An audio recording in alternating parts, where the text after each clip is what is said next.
Il y avait une contagion. Seule une quarantaine absolue pouvait empêcher que le virus soit nuisible, mais Alam savait que ça ne suffisait pas, que plusieurs personnes devaient être dès maintenant à ses recherches pour éradiquer l'épidémie. La contagion d'une terreur aussi unanime était inévitable. La paranoïa résonante persistait, dérivée de la politique sur le virus.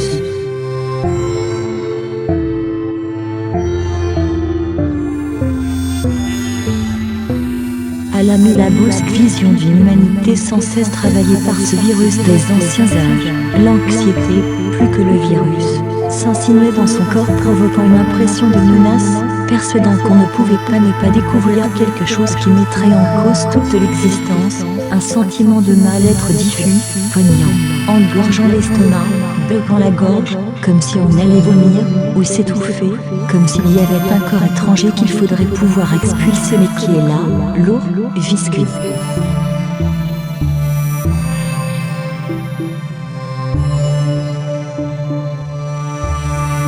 Des ondes passaient sur la ville, une vibration de vie, faite de toute la vie enfermée là.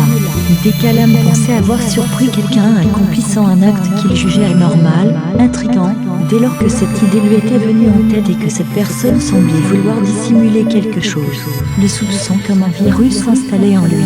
Alam se sentit d'abord quelque peu déprimé à la contagion des craintes de sa femme, mais très vite ses pensées revinrent aux émotions.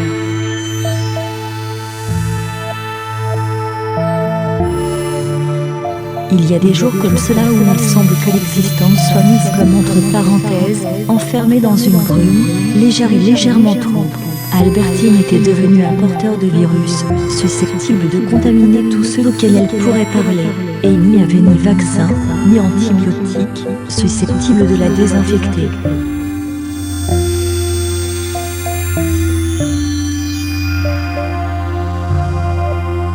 Alam vivait comme un sauvage, partait des après-midi entières se promener dans la montagne qui enfermait la petite ville où il vivait.